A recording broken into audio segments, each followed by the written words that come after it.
Hey guys, and welcome back to another video. Of course, we have to talk about the thing that's on everyone's lips in Manchester City's world currently at the moment. Do City have a width and winger issue? I wanted to talk about that today, so I wanted to get a bunch of opinions other than myself on this channel for once.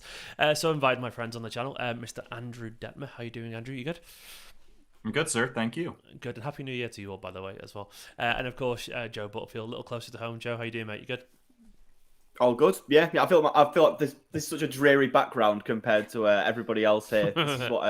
This is what not being a full-time streaming YouTube person does to you. What always makes you is have an infantile bedroom. That's what happens to me anyway. So maybe you got off lucky there. And of course, completing the quarter, Mulv from Noisy Pod. Mulv, how you doing, mate? You good? Good, Stephen. Thanks for having me, mate. Good to see the lads. The lads. Happy New Year. Hashtag the lads. Happy New Year. I'm sorry we were all Boys. getting together after that. You know, it's on a negative, really, the state of this video. But I don't really know your guys' views on this, actually, so I'm looking forward to hearing what you have to take on it. And broadly in this video, I'd like to talk a little bit about the width issue that people are talking about post the Everton game, and of course, other games as well in general this season. But also look at City tactically a little bit, not massively because I'm not that good at all that kind of stuff, but generally look at the broad use of City's kind of formations this season, and just talk roughly about the City as a whole currently. How you all feeling roughly about the Everton game? I'll go to you, Joe, first. I mean, how are you feeling? Obviously, it's a couple of days later now. Does it still sting a little bit? You over it? You more concerned, less concerned than you were at full time? So I actually didn't see the game. So in terms of the actual performance, I don't really have here. like I've got. Never mind. Yeah, I know. I was too. Hold them busy, will play it.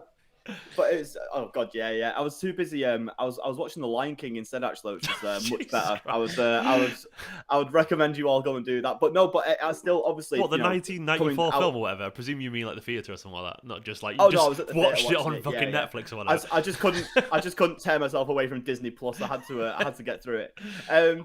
No, but I was obviously coming out of that and looking at the score. I saw it at half time that it was 1-0 and just sort of expected that we'd go on to win. And then obviously coming out at the end of it and seeing that we'd actually managed to drop points against, this Everton side from Frank Lampard is not great. And from all accounts of what I've heard, I haven't been able to watch the game back or anything like that, but you guys will probably be able to tell me a bit more. But by all accounts, it sounds like it was kind of the same problems we've seen from City when we've dropped points this season. So yeah, it's a game we've all seen a lot. It's been a case of sort of control for control's sake and then concede the only shot on target against us.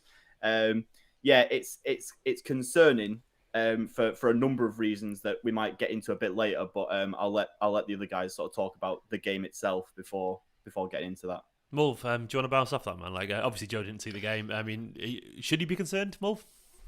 It's a circle of life, Stephen. Hakuna Matata, Pep's in the dressing room afterwards. It means no worries, No, I should absolutely be concerned, particularly when you add the last couple of home performances into the mix. Thinking about this more big picture, it was a bit stale. I would have liked to see a more progressive starting 11 than we did, even though there were some players obviously being rewarded for good performances. The ones come to mind are, Nathan Ake, Rico Lewis, and Jack Grealish's second half against Leeds. But yeah, he's got to find a better balance and attack teams like Everton at home more than we set out to. Yeah, I think that's probably fair, really, to be honest. I mean, and finally, Andrew, where did you stand after the game? Obviously, it's been, as I said to Joe, it's been a little bit of time now since full time. Were you upset initially at full time? And if so, have you settled a little bit, or where's your head at? Well, in the words of the great philosopher Timon, bad things happen. You can't do anything about it, right? Wrong. We absolutely could have done something about it. I was as frustrated with that match as I was when we lost to Liverpool and a couple of other times we dropped points this season, because to me it goes back to the exact same issue, which is that we have a squad that could blow any team in the Premier League out of the fucking water. So just go do that. Don't think, oh, how do we make sure we don't lose control or give them a couple opportunities? Because as this match showed, we gave them one opportunity of any merit and it just went in, because sometimes that happens. Yeah. And if you're choking off your ability to create because you are so worried about losing that control, you're setting yourself up for this situation to happen. Because City's stats are pretty solid when you look at this match. I mean, 1.79 XG to Everton's 0.09. City had 75% of the possession roughly. 16 total shots, 4 big chances. We missed 3 of those. Like, that's going to happen. So give yourself more opportunity to put the ball in the back of the net rather than think, if we just get 1 or 2 goals, we're probably fine. Like, that's just, it's insane to me when you have Erling Haaland, you have Kevin De Bruyne, you have João Cancelo, you have Phil Foden, you have Jack. Let them go out and play the sport and don't think, well, we have to play to make sure that we don't concede chances. We only conceded a 0.09 XG, which is basically it's a 1 in 10 chance of that ever going in. Is that right? Is that no? No. So that's the total XG we conceded.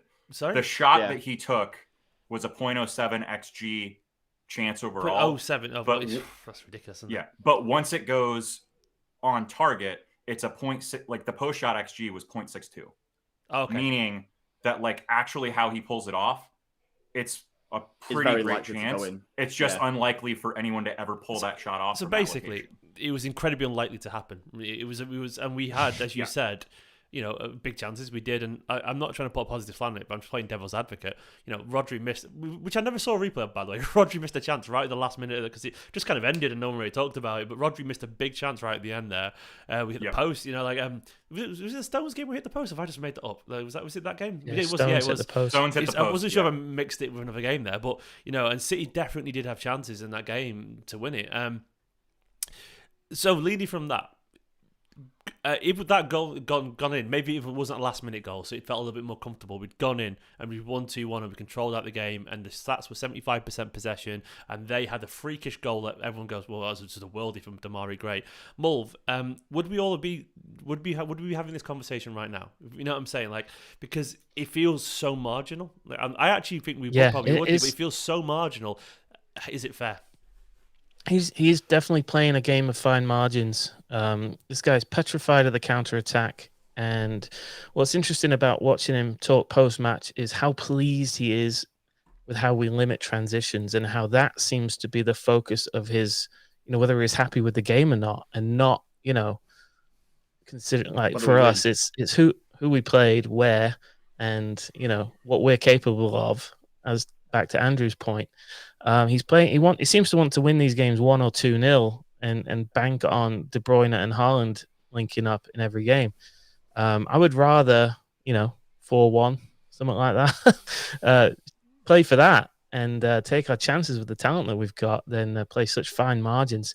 There is a thought that maybe he's practicing this no transitions system for the Champions League, but I think we still would be talking about the fact that we're not playing at our flying best. So we're winning, yes, but I still think we would all agree we're not playing at our flying best, even if we'd have nicked that at the death with Rodri. Yeah, I think that's fair. If we play the way that we're playing now, so if this, say you're right, and this transitions thing has maybe got something to do with having one eye on the Champions League, would anyone feel comfortable going into the Champions League semi-final and seeing Grealish and Mahrez being the starting wingers? Like, I think this is the real problem, that at the end of the day, we're playing fullbacks who, in Ake and Lewis, and I love Lewis, and I want to see Lewis continue to play, but Lewis can play a wide fullback position, as we've seen in the cup games that he's played. He can do that job going up and down the wing if he has to. He doesn't have to be a guy who sits in front of the back four. You might know more, Stephen, because you've probably seen him play a bit more than me. He can attack really well. He can do. Yeah. And I think if you've got him on one side, or if you're not going to do that, put Cancelo or, dare I say, even Sergio Gomez on the left side, someone who can provide width on the left hand, on one of the wings at least.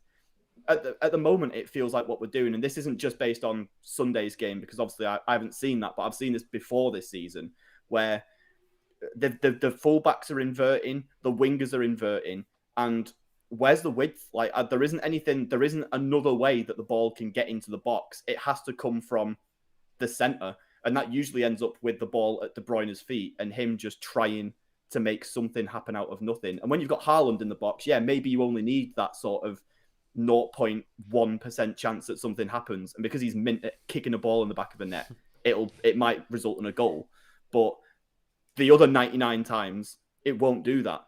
And that's something like Andrew says, that when we do have Haaland, when we do have De Bruyne, it seems very odd to be more concerned about what the opposition are going to do to us at the Etihad than just think, well, we can score 4 or 5 here, so let's just do that. Like it's very strange against this Everton side as well, against this team in their current, having just come off the back of being absolutely deflated by a last minute defeat against Wolves. We should have been going for the throat, but we didn't. And Pep's got his just rewards, and I hope he's not as happy about it as he says he is in the media, because if he is, then I am not happy. So yeah. I think you're honest. I think you're right, to be honest, what it's worth. And if people haven't really clicked, I mean, I only saw the thread early on Twitter from City Tactics, which is a really good follow, by the way, and they pointed out how City have changed how they're playing. So I'll just kind of overlay it, because I don't always take it in until after the game as well. But essentially, City have gone from more or less playing one holding midfielder to 2, not because of playing inverted players, but it's because of the profile of the inverted fullbacks. Like previously, it used to be that, I don't know, Cancelo would drift a bit more central, so we'd have he'd be playing inverted, but it's Cancelo, so he'd be attacking. But now we've got essentially, if I'm reading it right or seeing it right, Rico Lewis sat alongside Rodri. So we've got Ake, who doesn't get forward. Just not blaming him for that. He's Nathan Ake, he's not Cancelo. That's fine. Then we've got those 3 centre backs, Stones, Ake out wide, who aren't going to do anything out wide anyway, with obviously one of them in the centre, Kanji, recently. And then Rico's just kind of sort of sat alongside Rodri, where previously it would have been just Rodri and maybe, Walker as another centre back kind of alongside the other 3 with Cancelo bombing forward. So now essentially we've got one more defender and it used to be one more attacker. So that seems to be what City are doing these days if people haven't clicked yet. So I think it's fair to say City have gone more cautious. They have done. And as Joe was saying, we're doing that against Everton. We're afraid of the transition. Yeah, we still conceded a goal in the transition. Andrew, do you think this is an intentional thing from Guardiola, that we've changed it to? Do you think it's a result of Rico Lewis being good at it, he wants to play him because he's good at control, or do you think he was trying to do this anyway with Walker? And I personally, my theory is it's based on the Champions League pain. He's trying to fix something that is a problem. What's your take on it tactically, Andrew? So I don't think it's just that he's trying to deal with the Champions League, although I think that's probably part of it. I mean, if you think back to the COVID season, where City were so much more dominant than all of the other teams, because Pep was the first manager to kind of adapt to this idea of struggle ball, just strangling the life out of games. Yeah. And this feels like a very similar continuation of that, of where Pep would rather win 1-0 and have 80%, 85% possession, and there were 3 chances, and the other team basically just didn't that's what he wants. And I think it's partially because what Pep is trying to do is preserve legs over this absurdly packed season, because, and you can listen, I'm not someone who I hate the fact that there are so many ex-pros that do commentary, because most of them are so far removed from when they played that they don't actually understand a lot about the game.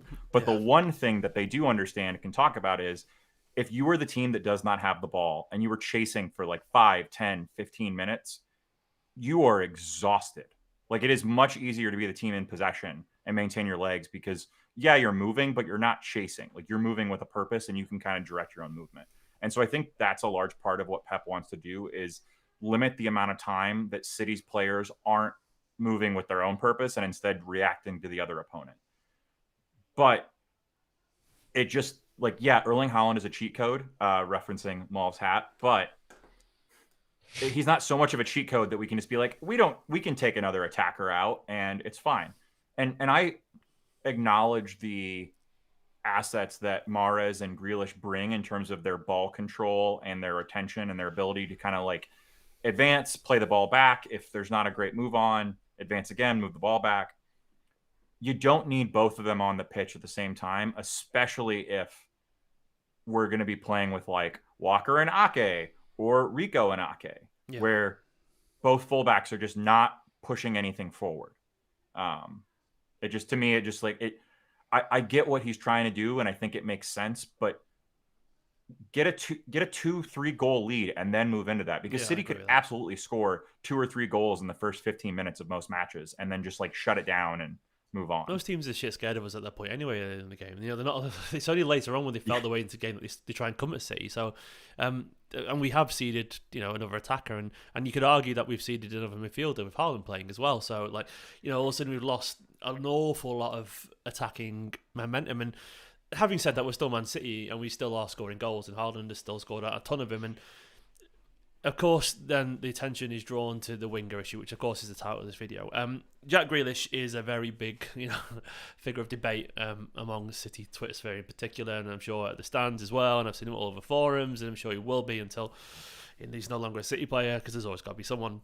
But sometimes it's warranted, you know. And I guess I'll put where I stand in it. I think Grealish is a very good footballer. Though the other day I did get I got frustrated during that game. I think there was one particular moment because I sensed what was coming, and there was a bit where he got the ball 70 yards up the pitch, and he got the ball and just ran back towards his own goal. And I thought, has he dribbled further towards his own goal today than he has towards the opposition goal?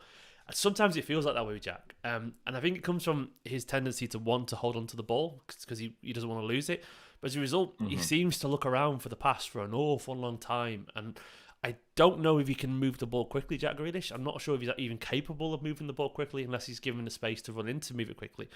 And sometimes I do get frustrated by it, and the other day it did bug me, you know, and so it made me think: is he the winger that we need? You know, do we have a winger issue like Mulv? Is it pronounced there? You know, like have we got enough from the players that we've got currently, Foden, Mahrez, Grealish, to be more productive, or have we capped out with what they can do? If that makes sense.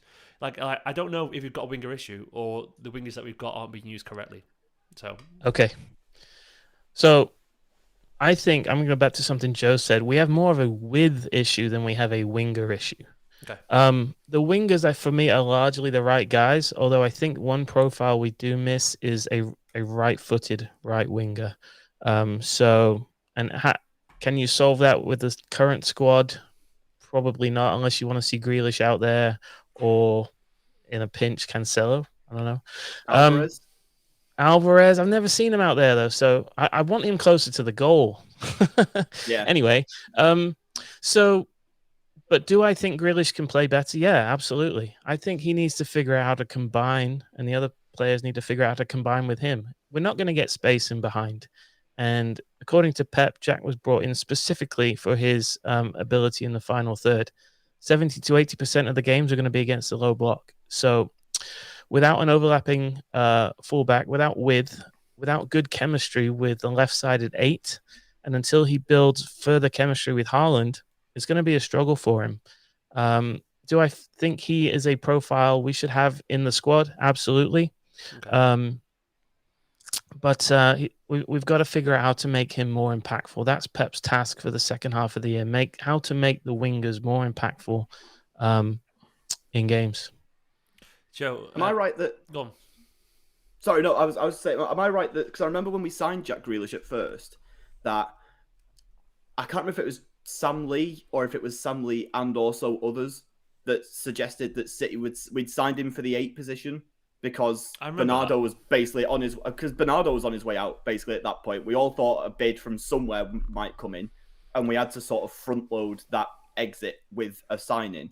So I think Grealish has always been signed for the centre mid position, and now we've kind of got to play him on. I hate to interrupt, Joe, but he sort of doesn't tally given the fact he's never ever played there once in 18 months. You know, like, and surely Bernardo's still allegedly leaving. You think at some point they would try, wouldn't you? Yeah, I don't know if at this point they've just accepted that he's one of the wingers now, because obviously we've got rid of Sterling, Jesus, we've got rid of other options. We can't, if we do say that Grealish is going to play some centre mid games, then we've got even less. But yeah, I've always thought with Grealish that he plays, his best performances have come when, I know I've said his name already and a lot of people don't like him, when Sergio Gomez is playing as left back with him, no, it's true. and he's got someone who can actually overlap and provide a left-footed cross, or someone who can hit the byline and he can just play a cute pass to get it to him. That's fine. Why do you think when he does that, Grealish is what's that? Sorry. Why do you think that is? That he's better with It's because it means that he's got another option. Like at the moment, he's just looking backwards or inside, and he's got nothing else. Like if he plays, it's not just that he has another option; it's that the other team actually has to care about the width on the right side of their defense. Like Yeah. yesterday, the biggest issue was Everton were playing a 5-4-1, and they were perfectly content to just sit in, pack the box, and knock out any space because no one was going to be coming down our left side out into the wide space to hit a wide cross in. Like that just wasn't going to be something that happened. And so it is okay to not have space on or to take width on both sides of the pitch. Like I get the idea of you want to have one of your fullbacks a little bit deeper. And maybe it's, in a perfect world, we would have natural footed left backs and right backs, and they would alternate kind of who's going forward and who's not. That isn't what we live in, but it's just insanity to me to play Mahrez, who's similarly to Grealish. A lot of his best performances come when he also has an overlapping fullback to use as an option. Like when Walker gets forward with Mahrez, that's sometimes when we see the most danger out of Mahrez because suddenly the defense can't just say, oh, well, we know what Mahrez is going to do. He's going to try to cut in onto his left foot, take a shot or make a pass. But that when we play in this formation with these players or like this combination of player, I should say, we're not going to ever get any space in the box. And it's just insanity to me to not do everything you can to try to force teams that are too happy to choke out space to make them worry a little bit about other parts of the pitch. So we know how much. Go on, Wolf. No, just to finish that up, it just puts too much pressure on Kevin De Bruyne because he's got to play. He's got to have a good game. Joe, you didn't see the game. He had a shocking game. He's shit, but he's good. I've heard. So I've heard. Yeah. Yeah.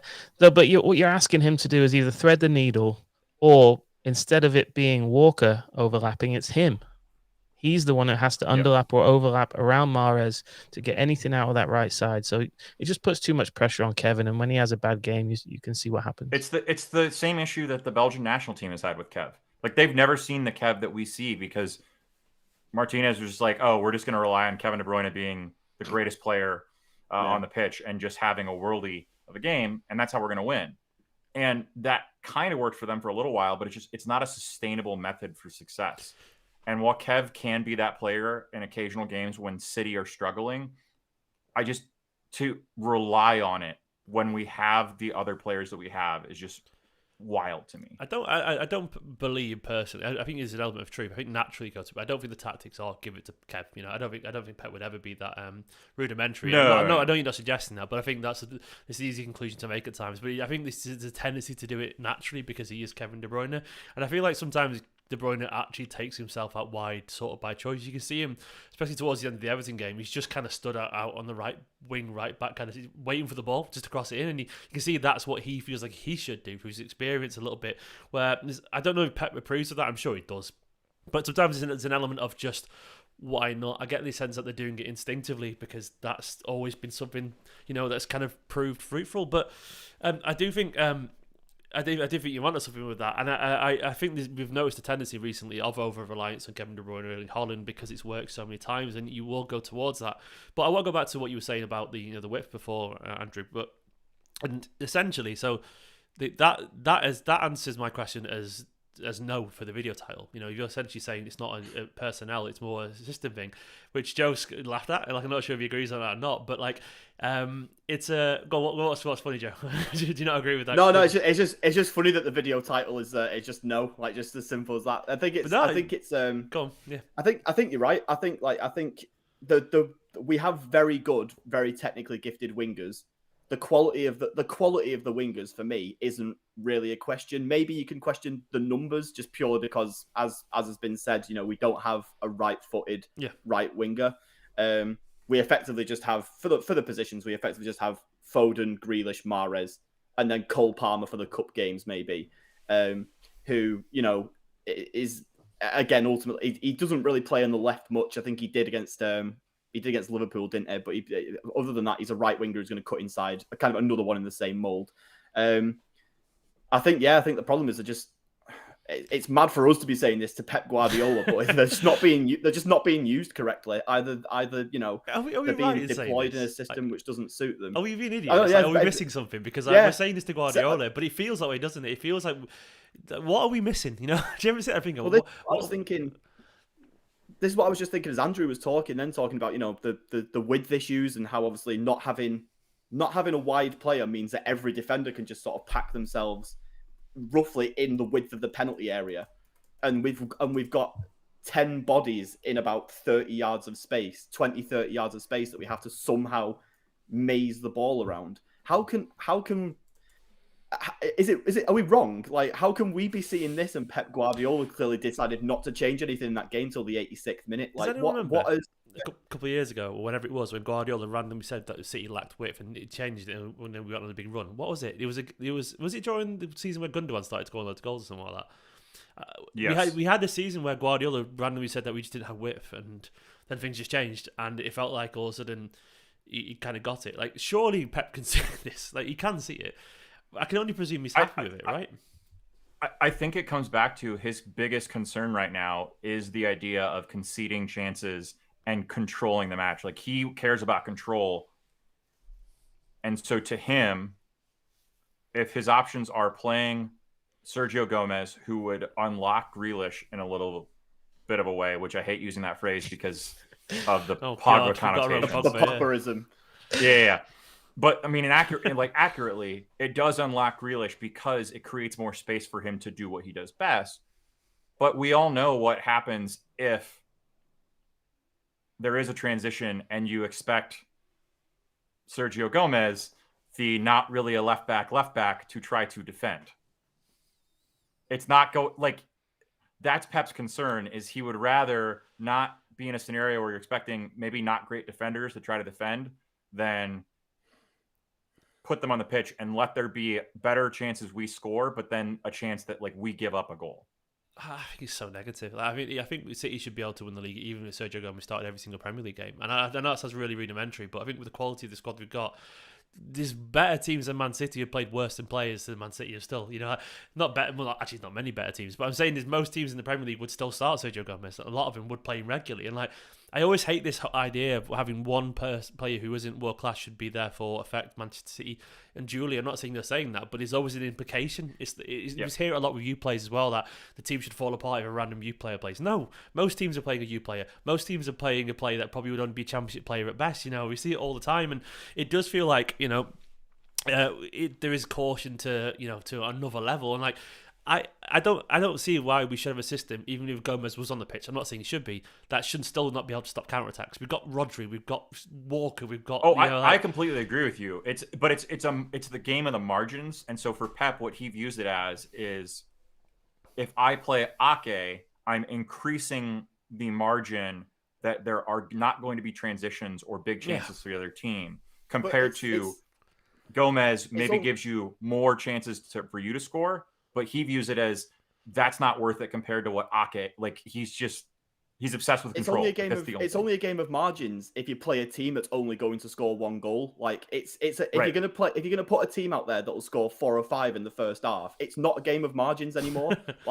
It's your margin for error goes from that to, oh no, we can do whatever we want. It doesn't matter if Gomez concedes a counter attack now because we've got a 4-goal lead. It's absolutely fine. Yeah, this is what I mean. And I could kind of understand, even if that Everton game was at Goodison Park, I could almost kind of begin to understand, even though where they are in the table and the form they're in, I could begin to understand that kind of thing. But at the Etihad, why do we give a shit what they're going to do going the other way? Seriously, why do we care? Their top goal scorer has 3 goals. He has 3 goals. Exactly. They are not going to do anything. Crazy. There's too much respect in football. There is. He has so I actually agree with you, 1/7 of the number of goals that Haaland has. 1/7 of the number. That's why do we care what they're doing going forward? Really? Do we think Pep thinks there are weaknesses then? My conclusion would be that I don't think Pep seeds initiative like that or is that pragmatic if he's so 100% confident in the team, that squad that he's got. I don't think he is 100% confident in terms of this is a perfect 11. I don't think he's got a strongest 11. I think he thinks the squad is obviously very, very good, but I do think he isn't fully sure. Hence all the changes constantly, the slightly different style. I think he's compromising a little bit. But could you really imagine? Look, there's a super chat here, by the way. I'll go to it from Caleb Martin. He said, "Got to remember, Pep has always gone with cutting wingers. Bayern and Barca both had inverted wingers. That's true, by the way. Well, no one's arguing that. But then Barca had Jordi Alba, Dani Alves. You know, And Dani Alves, they're literally two of the greatest attacking fullbacks of all time. And then who was that? Alaba, wasn't it? And Kimmich. Yeah, you're incredibly creative. Attacking fullback. So. Also Bayern in the Bundesliga, like they could play anyone at fullback and they'd still win it. But I guess what I'm saying is, I think Pep's being cautious because something's bugging him. Does anyone else buy into that? I feel like there is something there because he's being very pragmatic right now. You do say, to be fair, as you get older, you become more conservative. So maybe he's just getting more more that way, and maybe that's it. Maybe he'll be voting Tory next or something like that. I don't know, but it does feel like he's changing more as. Maybe it could be just a reaction. Maybe it could be something that he changes in February. We're playing a totally different style of football. Does anyone else share the feeling that he's not fully settled on his team? I'll let you go first because you seem to agree more. I feel like I have a slightly different take, but okay. I agree, but I don't know what it is. I don't know what's bugging him. I mean, he's a smart guy. He's obviously playing this way for a reason, and that's why I suggested maybe he's thinking about the Champions League. But maybe it's that. I don't know. I can't beyond that figure it out. Maybe there's fitness issues we're not sure about. What about those quotes today as well? By the way, did you see the quotes about happy face? Body language stuff. Yeah. That's weird. But that's all. He's always been like that. I don't really mind that's those not quotes. A new thing. Yeah, that's a very Pep kind of. I don't want to see sad faces kind of Pep. Some idioms, really. That's like happy faces. It fits perfectly with the line from the Amazon documentary. You're tired. Fuck you. That's Pep. He's just. Unless you do exactly what he wants, you're not seeing the pitch. Do we think he's still doing that, by the way? Do we think he's still doing that, behind the scenes? Because I don't know if he is or not. He probably is, but a lot of people are taking his quotes at face value at the moment on Twitter about, I was happy with the Everton game. Surely people still don't believe that he's telling the exact truth for all the press conferences, right?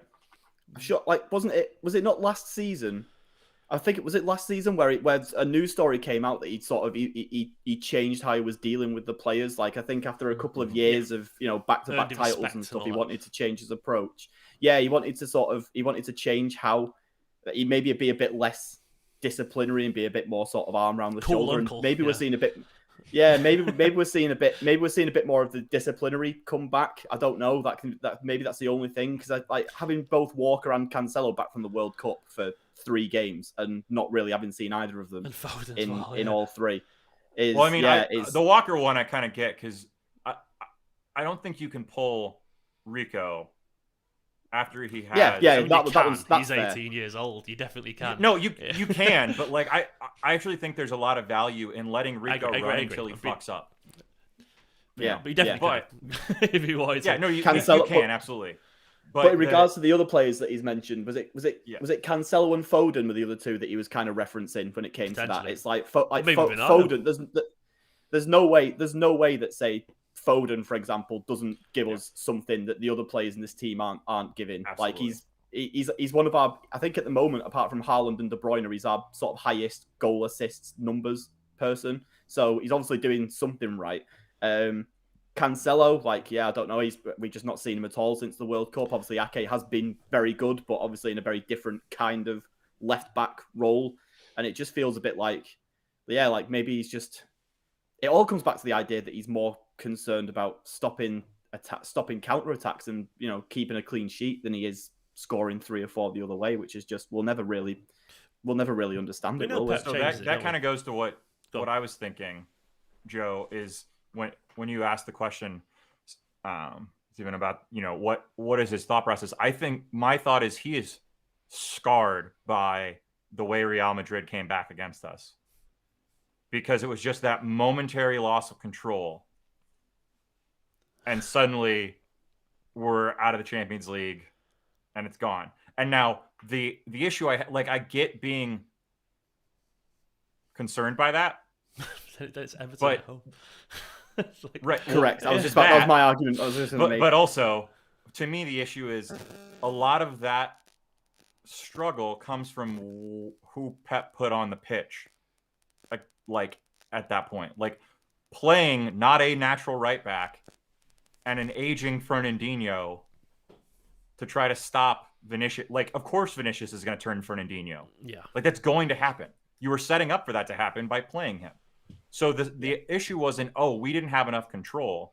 The issue was you gave them an exact weakness to exploit by a player who can exploit that. Now, I will say there was a comment that came in from Dork Chops that I think is something that we maybe aren't all considering, which is that everyone came back from the World Cup either exhausted and or mentally exhausted. I think it took a bigger toll on the squad than expected. Pep said he was think there surprised is how well they came back, though, didn't he? Pep said literally a couple of days ago he was surprised how impressive they were when they came back after the World Cup. He literally said that, and so does that not? So I think that can be true for some of the players, but I do wonder, like players like Cancelo or Foden who have played a lot of matches over the past couple of years, like that, they could be at a point where they do just need a break, and so maybe.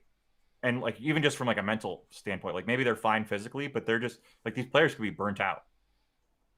Essentially, I mean, what does that have to do with Guardiola's tactics, though? You know, I do think there is. I think It limits your squad selection, and so then you're more likely to end up in this position because you don't have Cancelo, who's a wild card, and Foden, who's more of a game changer. Though, having said that, once again, devil's advocate, he did seem to imply today that he's picking the players who are happy, who aren't sulking as well. So if it's just a bit burnt out, you wouldn't be sulking. You'd be like, I'm just tired, not sad faces and all that kind of stuff. So there's a lot of narratives going around, isn't there? I mean, ultimately, I guess back to the winger issue. Maybe I'm wrong here, but it feels like a general idea from the consensus of you guys is, well, not consensus, but a hinted idea is that we potentially have the players to be much more effective than we are, but we're not utilising them correctly right now. Is that feel like a fair comment, or are we still lacking more, Joe? You know, potentially. Well, we are lacking a bit more in the sense that certainly on the right, as we've already mentioned, we do only really have one profile of winger, and that does limit you on the right. On the left, we maybe have we have and this is probably another video all of its own, the Grealish issue of how even when he is being utilised correctly, and even when he does have Gomez on the outside of him, his goals and assists really aren't there. Can I interrupt like you, he's not really doing very quickly. Pep still said in the press conference, which makes it more spice to this mix of fucking mess. Pep said basically the other day that we just need to work on Jack getting more goals, blah blah blah. I'm paraphrasing a little bit, but he needs to score more. And then we talked earlier about Foden being our second highest goal scorer and assister. Carry on with that. I mean, so that makes it interesting. Yeah. He's willing to let Grealish carry on playing, but then Foden does all that and is on the bench. Carry on, Joe. Sorry. This is the thing. Like that's where your issue on the other side comes from, is the fact that, and I know that obviously the big thing that's going around at the moment is obviously those stats from 17-18 of Sané and Sterling, or 18-19, whichever one it was, where they were both, scored 20 plus goals in a season, and how we don't have that anymore. And to be honest, I'm not really I don't need our wingers to score 20 plus goals a season, because I don't think they did last year. But if everybody in midfield is racking up 8, 9, 10, then cool. Like, as long as it's coming from the rest of the squad, then fine. But when that obviously isn't happening, like it feels like it isn't this season, you still need your wingers to be chipping in with 10 goals a season, I would say, as a top club, like at least. Yeah. And Grealish is, I think there's a stat that I tweeted. I can't remember if it was last night or early this morning. He's only had 2 shots on target. He's only had 2 shots on target in the Premier League this season. Like that is there's no way to make that stat sound good. Like it's just it's not good. Let me try. Go on. Check the stats for blocked shots. I swear to you, has the most blocked shots in the league. Mulv, your mic got very loud then, but I'm not sure if it's very loud. There you go. Okay, pull it away a bit. Yeah. I was angry at what Joe said. Had to make the point. Had to make that point very clear. No, it's to be, and that's fair. But then, is he just whacking the ball at someone who's 2 yards off him then because he's got nothing else to do? That's not really much of an improvement either. I have a theory. He has to have more ideas. He's very, very, very predictable as a winger currently, and I think the amount of block shots he gets is quite I was a little bit nostalgic for the days of Sterling stopping and running across the goal before getting a shot away, to be fair to him, which he pretty much always did. But Jack does have a lot of block shots, and it feels often very predictable. You see him cut in and he shoots before he's created the space, and that kind of goes back to my personal theory that he's not actually a winger. Like, he isn't. He's a wide playmaker, and he's not actually good at dribbling. I don't think he is. I think he's a good ball carrier, but I don't think he can really beat people, because you see people like Sane, even Foden to an extent actually, and Sterling over the years, who have been great at doing the whole stop the player dead. Mahrez as well has done it over the years when he was a lot younger and healthier. And Cole Palmer can do it. Stop the player dead, get half a yard, whip a shot off. Jack can't really do that unless he runs past him with a little bit of space to run into. And as you said, that stat, Joe, like 2 shots on target, and in the Premier League, that's almost a chronic like a threat, isn't it? Like, is it fixable? Is it just who he is? You know, does Sergio Gomez overlapping solve that, Andrew? You know, does it, or is it still an issue? I mean, I think it does solve it, because part of the issue is that there's not someone occupying that more attacking like winger kind of area outside the box, because Jack isn't. He's cutting in. Like, I was just taking a look at who he is the closest to on FB Ref, and one of them is David Silva. Like, he is playing the David Silva role for us, which is great, except he's playing the David Silva role from left wing instead of as one of the free eights, which means that there is not somebody up there to then get the pass that David Silva would pass to the left winger, who then cuts it back for somebody else to score. Like, it just... Yeah. Without the width, there is a problem. And I get what you're saying, Joe, about, we need wingers.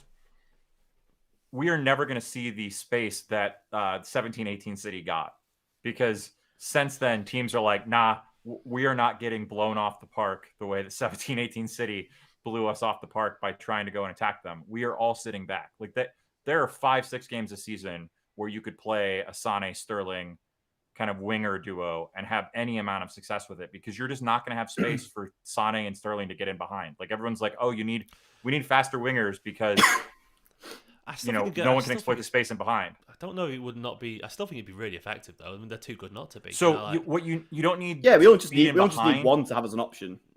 You need burst. Like, what we lack is there's not someone who has a burst of pace to create space for themselves.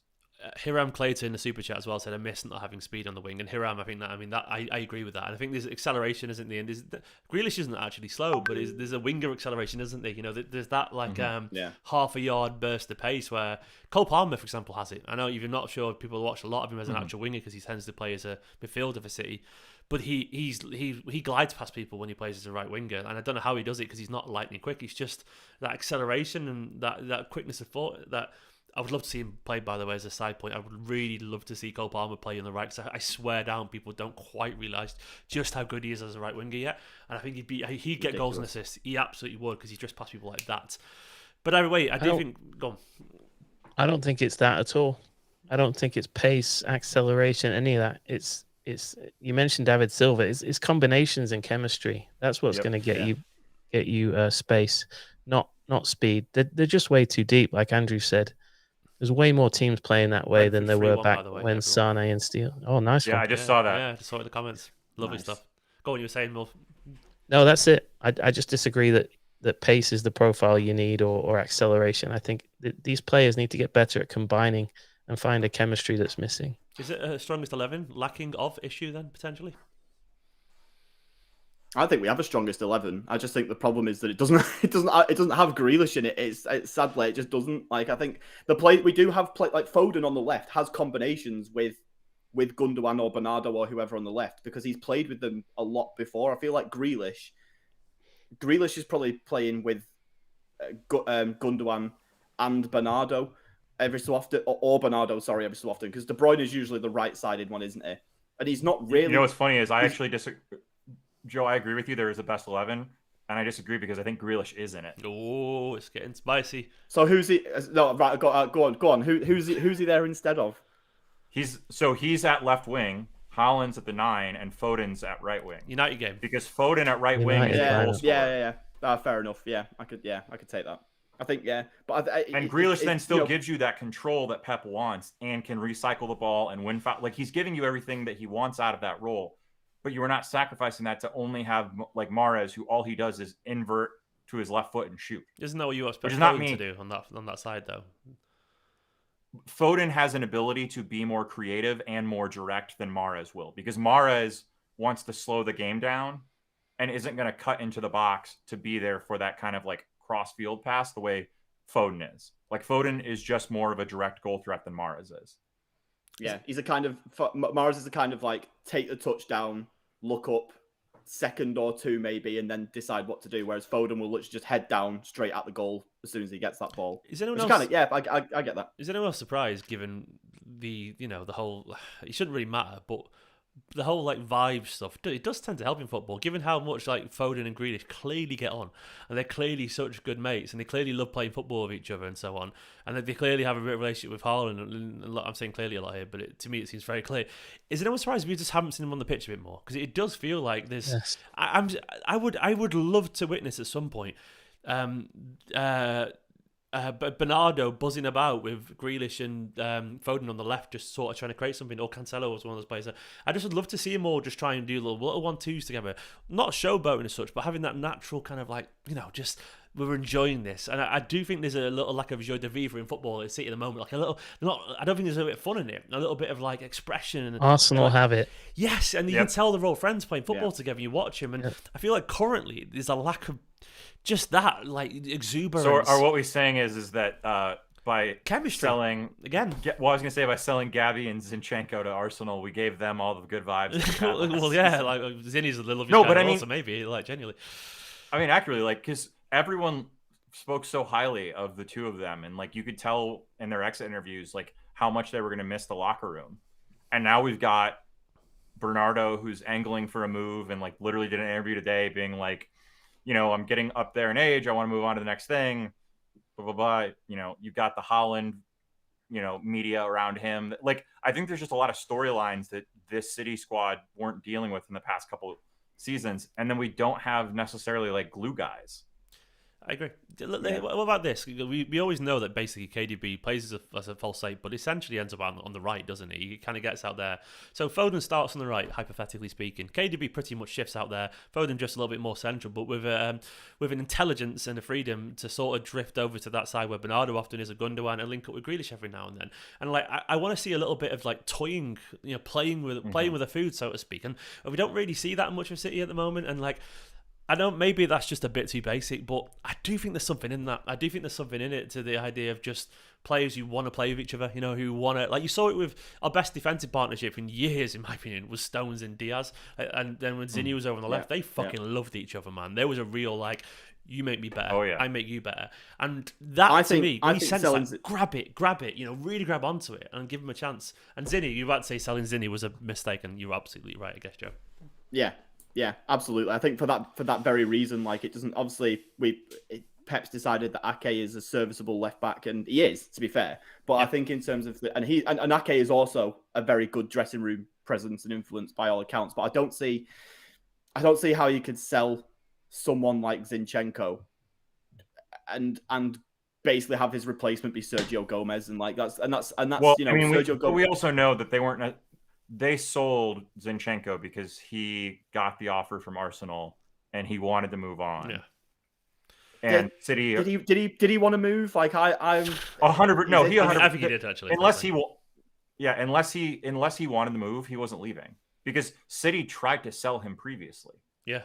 But like Zinchenko wanted to go be the main guy and not this bit part player. Yeah, they've tried to sell him a few times, haven't they? So I mean, the only conclusion is that this time he was like, "I'm off then." And then also, we weren't expecting that Sergio Gomez was going to be the other left back option because they. Well, I mean, we weren't going to sign anyone for a while. We only got him in like just before deadline day, didn't we? We thought we were basically. Well, right, but they thought Cucurella was like locked in place and was going to happen.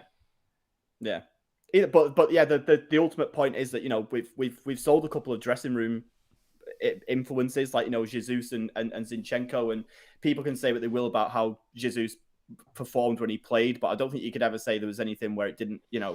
He might not have been the best goal scorer, but he was very good at playing football and making it look like it was something he genuinely loved and enjoyed doing, and that probably is infectious on the rest of the team, like to some degree. It's one of those weird intangible things that you can't really put any sort of numbers or stats on. But I think it's just like I don't know. As the stats guy, let me tell you, there is a lot of things that aren't captured by stats that are important, and two of the biggest are confidence and like, chemistry is not the exact word I'm looking for, but it's about as close as I can get of like you being together as a team. Camaraderie, Yeah, camaraderie. That's the word I was looking for. Like camaraderie. And I'm not saying that City doesn't have that because the video of Alvarez being welcomed back after the World Cup. Like clearly these guys all like each other. But I do think a little bit, and this is actually it's a criticism I've had since Vinny was no longer our manager, or not manager, captain. That was breaking news. Sorry. What do you know that we don't? Captain is that we have not necessarily had vocal pull the squad together captains. Like Fernandinho, David Silva, Kev, those guys are not the ones like bringing everyone together and like giving the speech to be like I don't think Kev was out there trying to like inspire guys when we go 1-1 against Everton. Like he just like he's not that guy. Rodri captain. Here first. Rodri's 100%. It's Rodri or Diaz. It's one of those two, or Stones. Yeah, I think we've definitely moved away like from like, and I guess my point was never really a lack of like. I don't really think we probably do miss Jesus Zinchenko.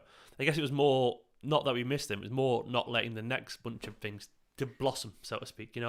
Because I don't things have to move on, and we were always going to miss two Premier League winners. Of course we were, but we brought in other high quality players. And I don't know. I just want to see City like they're enjoying the football, because I don't really feel like they are. I feel like Haaland is. He's loving himself. Man. He's scoring a lot of goals, but he feels like everyone else is sort of in servitude to Haaland and KDB. And I don't know. I want to see. Foden was loving his football at the start of the season. Now he's fucked off somewhere. Who knows where he's gone? And Cancelo can every now and then. He's apparently in a bad place. And then Bernardo's become a fucking watt carrier. And this comes from the manager, though. When a manager is saying, my number one priority is control, no transitions, you suck the joy out of creative players. Yeah. I would last time we saw it. No, go on, Andrew. Go ahead, Joe. No, go. All right, you win the polite battle. The last time say that just to get the politeness out. The last time we sort of saw that kind of enjoying playing football really properly was United, that 6-3 where it was Grealish, Haaland, Foden up front. And that was great. Like that was all good. I was basically going to say the same thing of give me every match being like that every day of the week than a 1-0 or a 2-1 win. And two of the goals we conceded in that game, one was a penalty at the very end, and the other happened after we'd subbed off half the team because I think we just sort of like this game's won. That was effectively 6-1. And for some reason, we've never seen that team since. We've not seen that starting lineup since that day. Not even that front three, apparently. So strange, isn't it? I don't understand it. I've not a clue what Pep saw that day that made him think I don't ever want to do this ever again, because he's not doing it. But one thing I always Amos wonder, from the City Report Pod was will mock me for this one, but I still maintain that if City actually went into the Liverpool game to win, we would have beat them 7-0. Yeah, absolutely. Like we would have ripped their hearts out, crushed them, and left them dead, buried, and broken as a football club. But we didn't, because Pep is so scared of surrendering control that he is like, the players, even if they have the ability to do that little bit more to get a goal, if it risks giving up the ball, they're not going to do it, because they, in their mind, have been told, do not sacrifice control of this match to score a goal. I feel like I should add at this point, this sounds like we're just ranting about Pep and we're close to calling him a fraud, but I feel like I should add that we're also intelligent enough to be aware, I presume, that this is also what makes Guardiola brilliant, because he's always controlled teams and it's his greatest strength. But every now and then your greatest strength can, they say everything should be in moderation. It can potentially just asking for balance. Yeah, and I feel I guess we feel, the theory here is that maybe he's gone a little bit too far,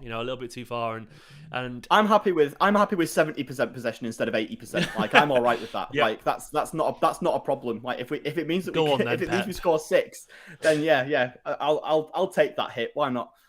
Yeah, I mean, I think that's probably would be fair. Let's look forward a little bit, because we've waffled a bit about that. Speaking of looking forward, Brentford did win.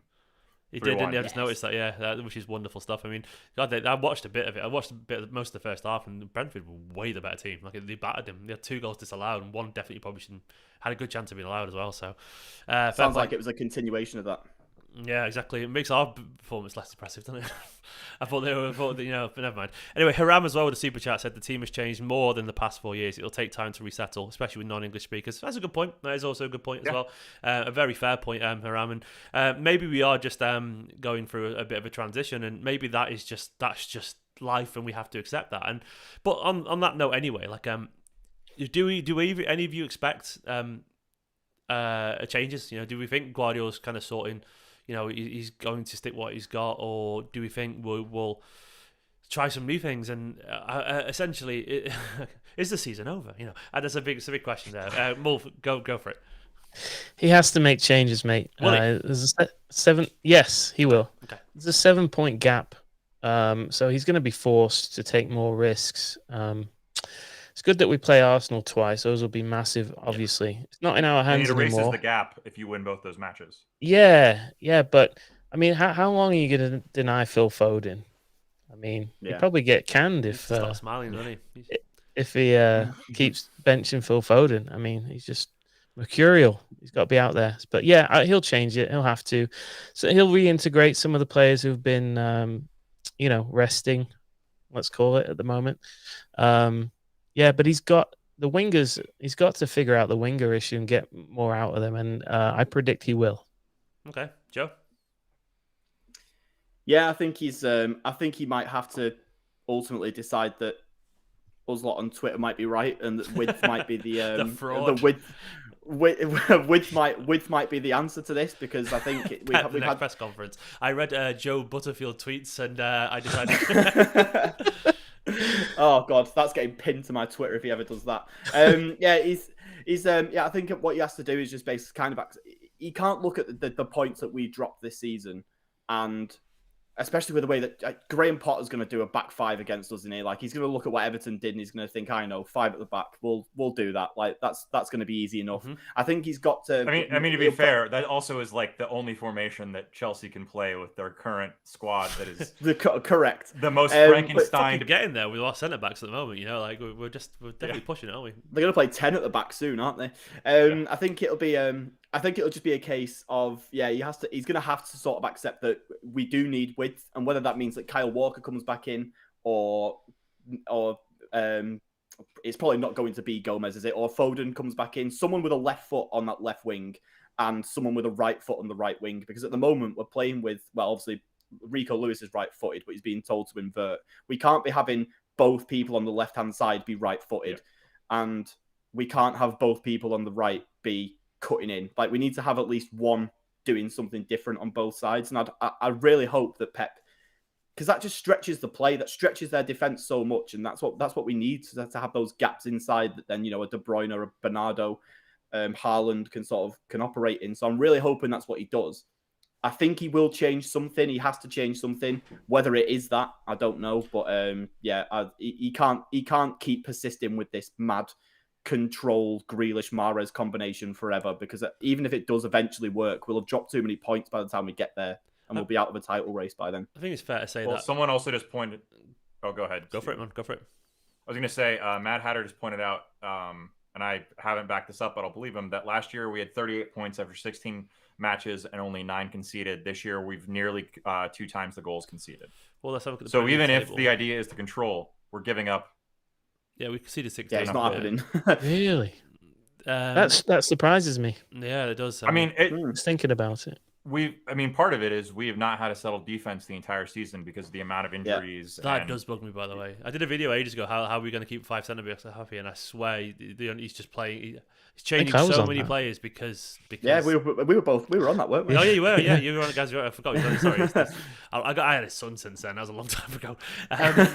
But like, I do feel this is an issue as well. I think you can have too many of one.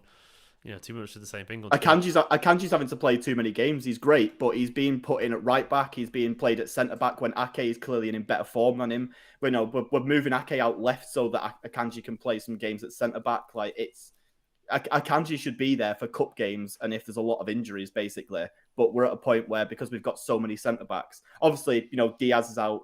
Laporte has presumably got a knock of some description. Yeah, it came out that he's injured.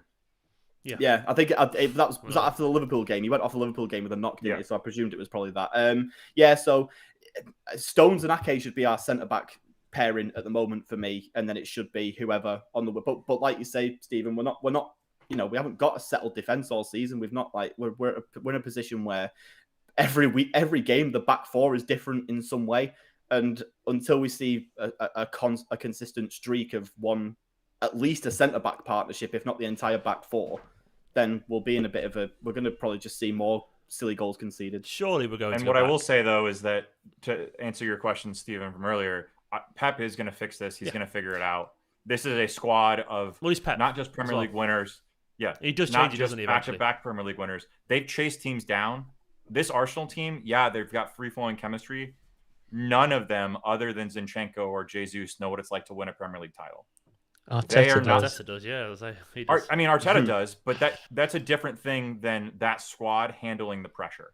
It's more important, I think, for the manager to have it than the players. I disagree just from I get your point. Like, I'm not saying it doesn't matter. I just think that there are moments where the pressure is going to build on that squad. And there are some of those players that I don't think are going to handle the pressure. Yeah, well. That's only relevant if we apply the pressure. Yeah, then once again, ultimately, that's going to be on City. Yeah, so we presume do Arsenal go 2-1 down against Aston Villa, for example, and then claw that back to 3-2 based on the players on the pitch at the time? They might well. It was 2-0 down. It wasn't even 2-1, was it? It was. Oh God, I forget how bad that game was. Yeah, it was that bad. It was that bad. You mean the match that I wasn't worried about at all because I'm a psycho? No other team.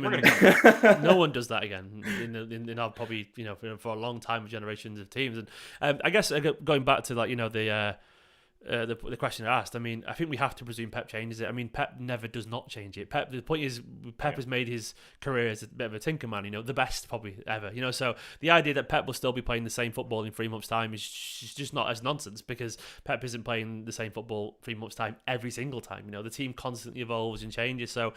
And it's also probably a little bit arrogant of us all unintentionally. I don't mean us sat here, but I mean as football fans in general, to presume something that we can see, managers can't. Of course they can see it. They're not stupid. Like, Guardiola will understand when things aren't right. Doesn't mean he won't carry on trying them at times, because sometimes you do have to keep trying things. And sometimes you have to try things just to show to other people that it doesn't work. I know that sounds about gamesmanship, but he has to give Mahrez and Grealish a go just to go, well, look, I gave you these games, now I'm going to play him because it didn't work. And that sounds a bit of a weird thing to do, but Guardiola's a manager, and people have to react to different things in different ways. And I feel like we've seen him do that before. I feel like we have in the past. I feel like we've seen him play players just so that player gets a chance, so he doesn't play him again. I think that things what people do because you have to, because there's so many egos, you have to give him a chance. So I do think the Manchester City side that we've got now, it won't be the same one. Probably even 3 or 4 games time, because I think it will change. And I do think Cancelo will come back in. Walker will come back in. And I do think we'll be seeing Laporte alongside Stones or Diaz again. I do think we'll be seeing Rodri as a result, because Walker won't be doing a Rico Lewis job because he can't do it as well. Cancelo will be going further forward. And then all of a sudden you've got not 5 defenders. Not 6. You've got 5 again. And then you've got 6 up front. So I do think it's going to change again. I guess the question is now, for you guys, and I'll start with you, Joe, will it be enough? Will we be able to catch Arsenal? I mean, personally, yeah. Like, I think because we've gone into 2023 now, a lot of people are seeing this current situation in the table as more like, it's close to the end of the season now. We're past the halfway point. But it's like 16 games. We're 7 points behind after 16 games. Like, that is not an insurmountable task. And 2 games to play against the team we're behind. Exactly, yeah. 2 games to play against the team we're behind as well. Even if it's 1 win and 1 loss, like, or just a win and a draw, like that closes that gap right up. I think that just we're in a position where we can very easily pull it back, and I think there's been a lot of immediate sort of like, we're not going to win the Premier League. Like, I made a joke about Haaland scoring 40 odd goals and we still don't win the Premier League somehow. Like, I'll win £5,000, so I'll take it. Yeah. You're getting that payment. The latest. April. What do you guys reckon? The latest cash out offer is £2,300. Do not cash it out. So you could just take that right now. Yeah, 2,300 from 20 quid. Oh my God. I don't know what I'd do. It's Anyway, right, £5 so is, yeah, £5 grand is the total I could get. Do not cash that out. Stephen, £2,230 is the cash out. I'm looking at it right now on my phone. So it's tempting. I'm not gonna lie. So fuck me, that's fuel for about 2 months in England. I was gonna say. So Joe got the preview of this, but I was doing some math after some discussions. If he just carries on at like the current pace, he's gonna score like 45 gols in the league. Yeah, and that's accounting for you should have him seen my getting face when he went rotated out down injured in the first more minute. games. Fuck me, I was like, but if you do the math based on how like X or the previous Golden Boot winners have scored, the range that you would expect him to score, if he scored like Vardy did, he'd only score 32 goals this season. If he scores like most of the best seasons, 82.3 or 99 goals. The thing is, I have no doubt he will score the goals. The only issue is just fitness and being on the pitch. That's it. If he's on the pitch, he does it. He will. There's no question about it. It's just when, honestly, if he goes, basically the only thing I'm dicing with Defe is injuries, and that's it. If he gets an injury, I might be fucked by sheer numbers. But if he plays the games, if he plays over 32 games, he's scoring 40 goals. I think he is. Even if he hits 28, he's hitting 45. Well, that's bold. There's a big hat trick coming soon, by the way, and I think he's got a game where he scores 5 in a game this season. What was your stake, Stephen? £20. How much did you put in? £20. £20. Yeah, I got it back in July very early, and I'll get £5 if I win it, and that pays off my credit. Yeah, card. I can't justify you cashing out a 20. Like you only put 20 quid on it. Like what? Exactly. You got to ride it out. Yeah, I know. I'm going to. Don't worry. I'm absolutely going to ride it out because. It's more it's for tempting. The first cash out was £1,000. I was like, but the £2,500, that's tempting. But I'm gonna ride it out. It'll always go down to £1,500 if you get it at some point anyway. So I'll just take that if it looks dodgy. So yeah.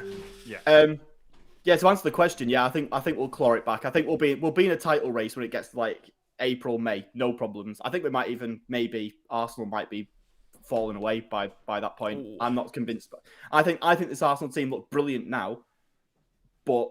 I think what Andrew said before about I know that Mulv thinks that Arteta having the know-how on the title is a big deal, but I think the players might, all it takes is for 1 or 2 key players to get injured. Obviously, Jesus is out now, but it takes like a player in their midfield, a centre back to go out with a long-term injury, and then suddenly you're in a position where they're going to have to find they're going to have to find a way to win the title, having not done it before with City breathing down the necks the whole way.